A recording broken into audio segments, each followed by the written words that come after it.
day in SimWorld, everybody. Good morning and welcome to SimWorld Today.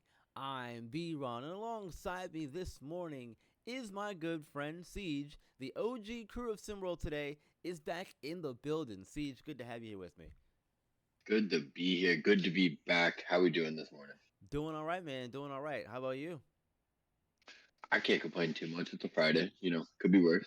Yeah, it's Friday. Could be worse. It's a big day if you're a high school basketball fan, but it was also a big night if you were a college basketball fan as well. And you want to know why? Because the number one Duke Blue Devils took a loss last night to the defending champions, the Miami Hurricanes. And this was a game where nobody really, I don't think, saw this coming. I mean, sure, Duke Miami's been playing very well lately. They've worked themselves into a favorable spot in the ACC now, but with the win last night, it was a 85-76 win.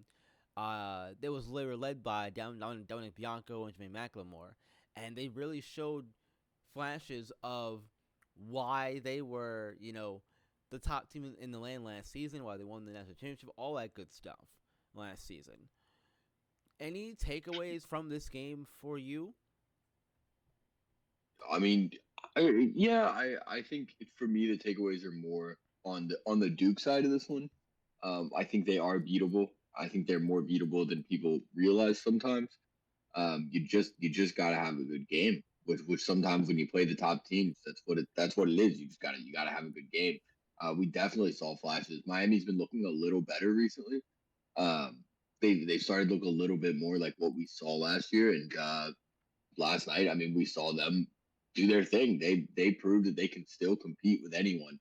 To me, though, it puts a little more pressure on this Miami squad because the pressure had almost come off of this Miami squad, right? It's kind of like, all right, this is not the same Miami team. They can't compete with the big dogs anymore. Not sure what happened, but they can't.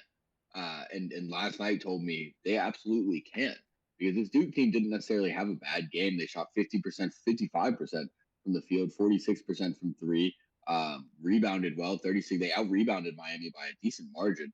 Um, Cooper Flag had 32 points. I mean, really, well, Duke had a great game. It's not like Duke had like a terrible off night or anything. Um, so to me, this puts the pressure back on Miami, and this tells me the next time I watch Miami, like I can expect them to compete, and I can still expect them to beat anyone in the country. So I'm more curious to see. Not yes, Duke went down, and I know that's the big story, and that's what's going on. But I'm curious to see where Miami goes after this because a win like this can change your whole season.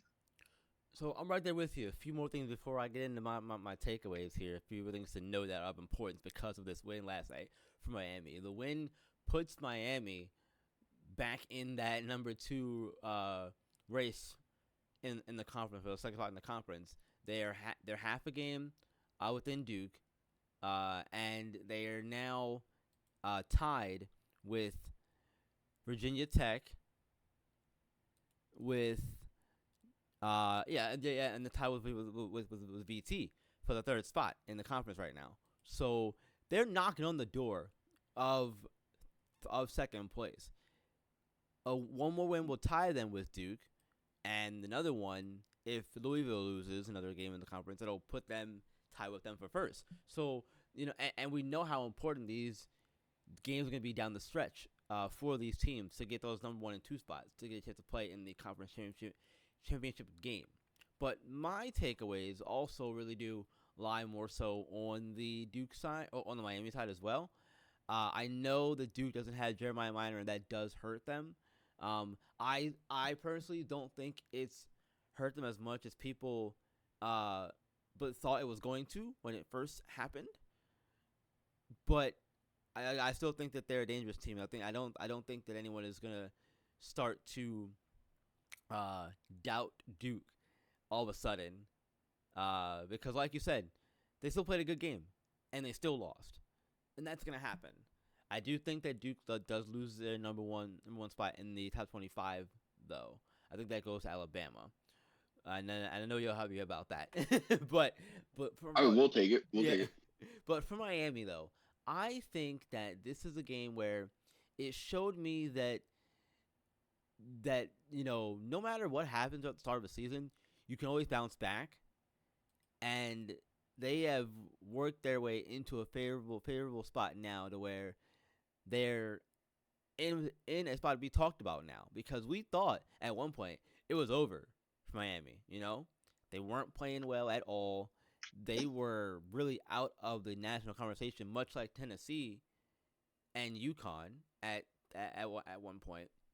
But now Miami is seemingly back, starting to anyway, work their way back into the national conversation of, hey, this is the defending champions. This is a team that's playing well in conference play now. What does this mean for them in Hoops area? We'll find out, because they'll probably make it if things continue to go well for them. They're 10-14 overall in the season, but still, I think if they keep playing well like this, they can get to 500 overall, and maybe not sneak in, and maybe they'll earn a spot versus sneaking in as a bubble team or something like that. Yeah, absolutely. I mean, they look very much so like they're going to earn a spot again. I think people got to realize that with the field, most teams in SimWorld you get in, right, where you're looking at 64 out of 84 teams making it. I think Miami's going to make the cut at this point, especially if they keep winning like they're winning. Um, and I'll go back to something you said. I think Jeremiah Minor actually would have helped a lot in this game. I do think maybe he hasn't been that big of a miss because they've been winning, but I think he would have been a big help in terms of containing Dominic Bianco and some of those big shots he had down the stretch. And I think they were missing a little bit of that guard fire, that guard competitiveness that he brings to the floor, and they didn't have it, and it showed. But this, like I said, I agree with you. I think this Miami team is they're back on the block with some pressure on them to do something this year. Yeah, and the pressure only continues to mount, Siege, especially in the Big Ten Conference, because last night we saw Maryland take on Minnesota in a big conference game for both of those teams, and Minnesota ended up losing that one. And that was a close game as well. It was a 68-65 Terrapin win last night for the Terps. And now Minnesota's in a spot where they are they are looking over their shoulder with the teams that are behind them now, because you've got Yep. Michigan, you have Michigan behind them, you got Iowa's at 3-3 in the conference, but they're still in the race in my opinion, still there hanging around. But you also got Illinois 4-2, Purdue 4-2 as well, and then again Michigan. So with the loss that Minnesota took last night to put them out also at 4-2, and now there's a what 4-way tie for first place now. Um, is there a new favorite in the Big Ten for you, or is it still Minnesota? I mean, I think it's difficult because for me, what really mucked up the works here in the Big Ten was Sherwood going down, right? I mean, I think Iowa was the favorite to me, anyways. Before Sherwood went down, they've lost some games since, and so you're looking at it a little different. You're not going to see Sherwood for I'm not sure. I think it's indefinite for the moment, so we're waiting to hear about that. But right now, I still think Minnesota's got it. Because right now, all I can really do is go by the standings. Um, that being said, though, Illinois has been playing much better basketball than they started the year. I think Michigan still got a great shot, um, and Maryland is right there, like we saw. And when you got CKC with Sherwood down, I mean, you already could very much so argue that CKC was the best player in the Big Ten. And now with Sherwood out, he's undoubtedly the best player in the Big Ten. So when you're looking at that, you're looking at the number of games that are left in the conference season, and you're looking at Maryland playing great basketball, CKC leading them. Maryland is right there for me. If I had to choose for sure, um, the winner of the Big Ten, I'm going with Maryland or Michigan at this point. I think Minnesota is obviously the top of the conference, but they're 3-2 in their last five. I think outside of Effetti, they don't have a lot of guys who are really going to do it. If you know what I mean. And Yeah. Michigan to me is the most complete team in the Big Ten right So Michigan is probably my pick as the favorite. I know they're 9-2 on the year. They struggled a little outside of conference, but they picked up in conference play. There's a lot of talent on that team, and if they just hit their stride, I think this Michigan team could lock this down. Yeah, and that's where I'm leaning to. The homer in me wants to say Maryland because, as everyone knows, I'm a big CKC guy, but also big Maryland guy too. But I have to look. I have to look at the whole picture, and I do think that, like you said, Michigan is the most complete team in the conference right now. Between the freshman Samuel Bogus, between Lorenzo Phenom and Richard Brzarski combo there in the post, I think that this Michigan team is my personal favorite to win the conference. But if anybody else can, jump and take that second place spot and maybe play in that conference championship game, and it's not Iowa and it's not Minnesota, it's Maryland because of Cooper Kinsey Cross. Absolutely. I mean, again, when you have the best player on the floor in almost every game you play, pretty much every game you play, you got a good chance to win every game you play college basketball. So I think CKC could absolutely lead them to win the Big Ten. I think it'll be exciting to see um, if they are able to win the Big Ten. And this is one of those conferences that really is going to come down to the wire. Yeah. And that's always exciting. Yeah, It's always absolutely. exciting to have the anticipation, have the you're waiting to see who's gonna really it's who's gonna get hot because we saw it last night. We just talked about it. Duke seemed to have the ACC on lock, right? Everyone, it's Duke's conference. It's Duke's country. Yeah. Duke the whole country on lock, right? So, but any team can go down at any night on any given night.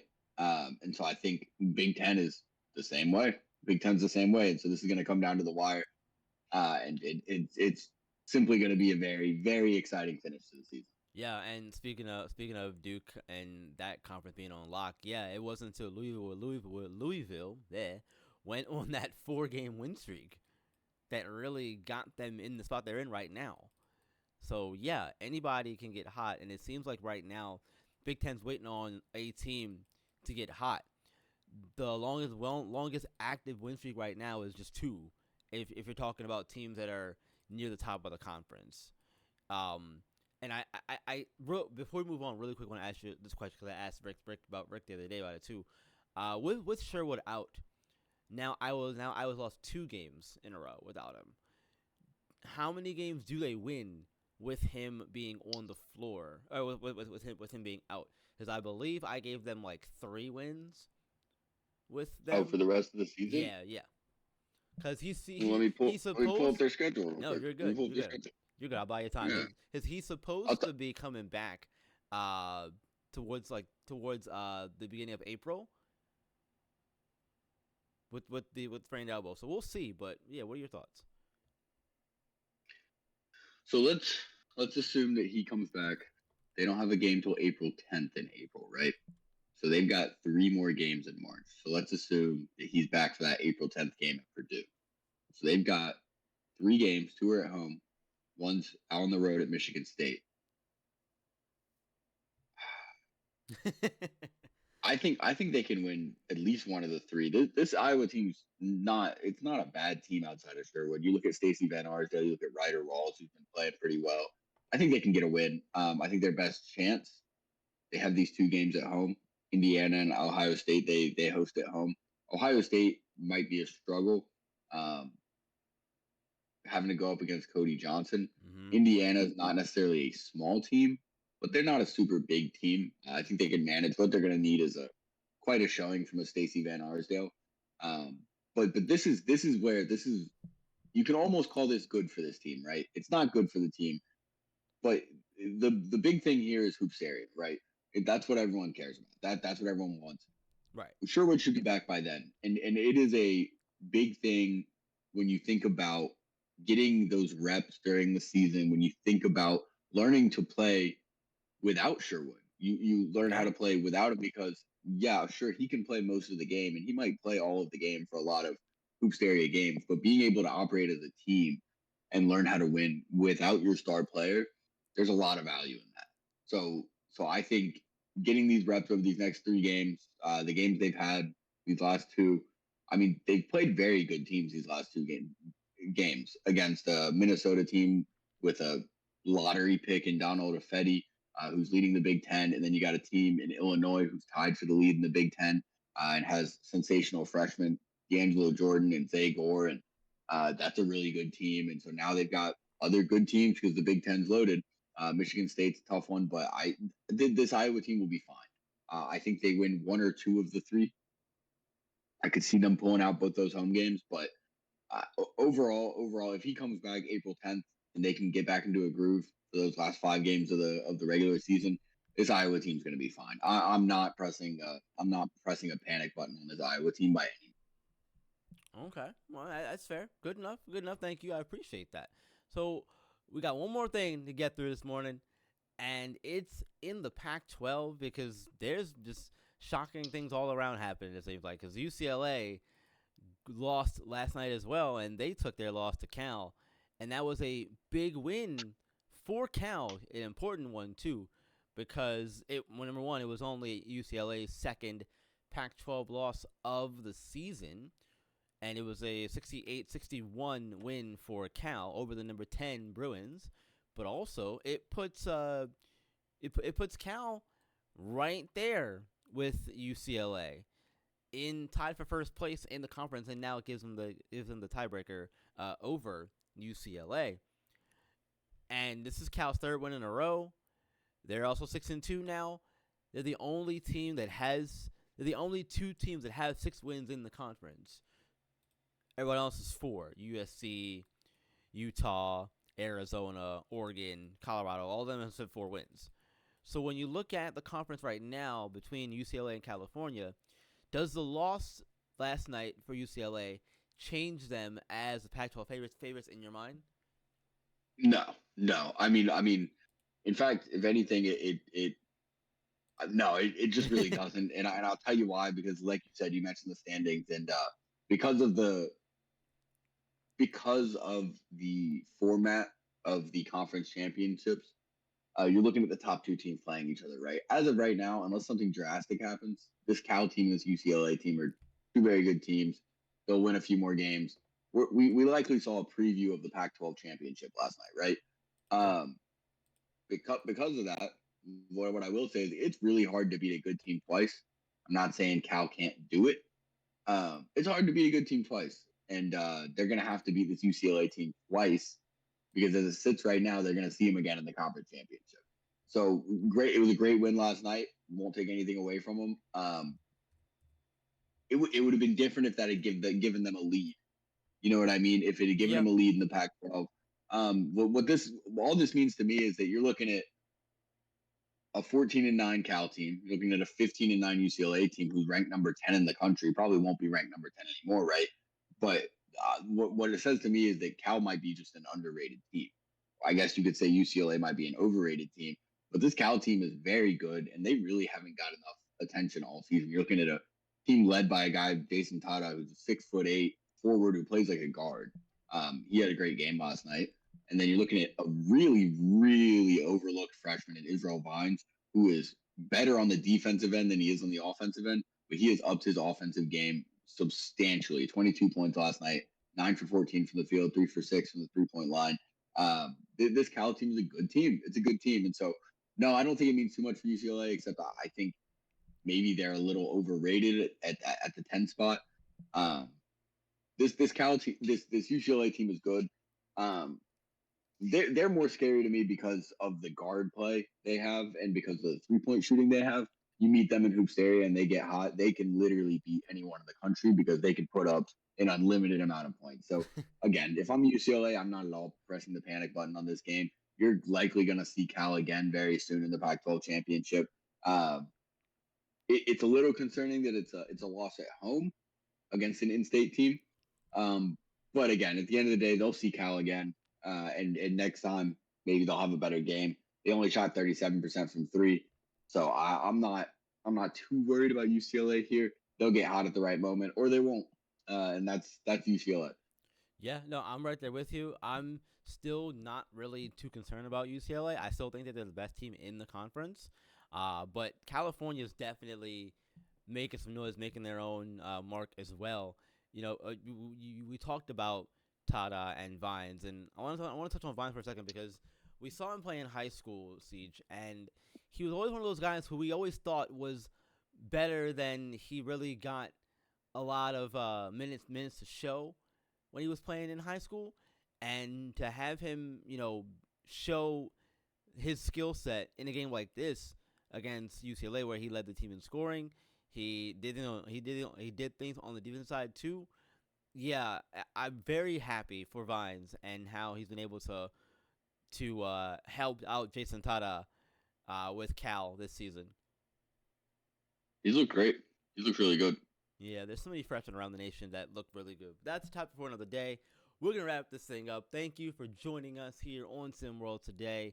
Really appreciate you all tuning in as always. The Last Dance starts tonight. If you're a high school basketball fan, be sure to tune in to that. There's also a SimWorld U game at 12 o'clock noon today.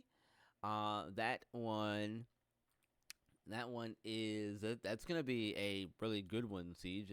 I believe it's gonna be North Carolina and Virginia Tech at 12 noon. So look out for that one. Yeah, and then again, the Last Dance gets started at 6 p.m. tonight. A lot of big things going on today around SimWorld. Stay locked in for all of that. Stay tuned for more SimWorld today. I'll be back on Monday because today is Friday. We'll be back on Monday. And remember, do all the things you usually do. Like the video, subscribe to the channel so you can know when all of our shows, games, streams, all that good stuff go live for you by hitting the notification bell. And until Monday, you guys, remember, SimWorld is the only place where you can see the game, be the game. We'll see you on Monday.